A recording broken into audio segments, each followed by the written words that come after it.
গত ১৯ আগস্ট ভোরে কলকাতার নিউ মার্কেট এলাকার মির্জা গালিব স্ট্রিটের একটি আবাসিক হোটেলে ভয়াবহ অগ্নিকাণ্ডে ৯ জনের মৃত্যু হয়। নিহতদের মধ্যে ৭ জন বাংলাদেশি নাগরিক। শনিবার বেনাপোল বন্দর দিয়ে ৫ জনের মরদেহ পরিবারের কাছে হস্তান্তর করা হয়। তার মধ্যে রয়েছেন কুষ্টিয়ার সাংবাদিক দেবাশিস দত্ত, তার স্ত্রী আফসানা শারমিন, ৩ বছরের ছেলে স্বর্ণাশিস দত্ত, শ্বশুর আকরাম আলী ও সাভারের জোবায়ের বাবু। এ সময় চিকিৎসার জন্য ভারতে গিয়ে নিথর হয়ে ফিরে আসা ব্যক্তিদের স্বজনদের আহাজারি আর অশ্রুসিক্ত নয়নে পরিবেশ ভারী হয়ে ওঠে। ৫টি মরদেহ, কুষ্টিয়া ৪ জন, একই পরিবারের ৪ জন এবং ঢাকার যে একজন আছে তার মরদেহ বেনাপোল সীমান্ত দিয়ে বাংলাদেশে পাঠানোর ব্যবস্থা করেছি।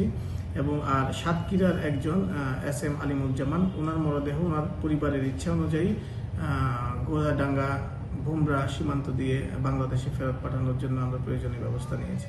৭২ ঘন্টা ময়েশ্চার লক সমৃদ্ধ লিলি হুইপড শিয়া মিস্টিক গ্লোয়িং বডি ওয়াশ। শিয়া বাটারের গুডনেস স্কিন রিপেয়ার করে রাখে সফট ও গ্লোয়িং, ছড়িয়ে দেয় লং লাস্টিং ফ্রেগন্যান্স।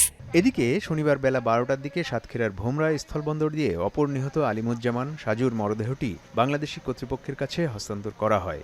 আইনগত প্রক্রিয়া এবং পেপারসের যে কার্যক্রম ছিল ইন্ডিয়ান ইমিগ্রেশনের সাথে আমরা সমন্বয় করে আমাদের সম্পন্ন করে ওনার ভাই SM মাহমুদুল নবী ওনার কাছে আমরা তার ভাইয়ের লাশটা হস্তান্তর করতে পেরেছি।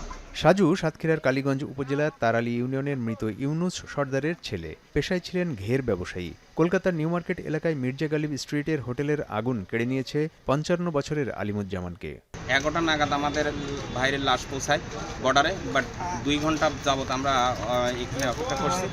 আমরা মাত্র ১২:৩০ বাজতে যাই, এখন আমরা লাশ বুঝে পাইছি। তবে সব ঠিক থাকলে আসর বাদ আমরা দাফনের কাজ সম্পন্ন করবো ইনশাল্লাহ। কলকাতার ওই অগ্নিকাণ্ডে ৭ বাংলাদেশি প্রাণ হারায়। তাদের মধ্যে সাতক্ষীরার কালীগঞ্জের আলিমুজ্জামান সাজু ও রেবতী সরকার রয়েছেন।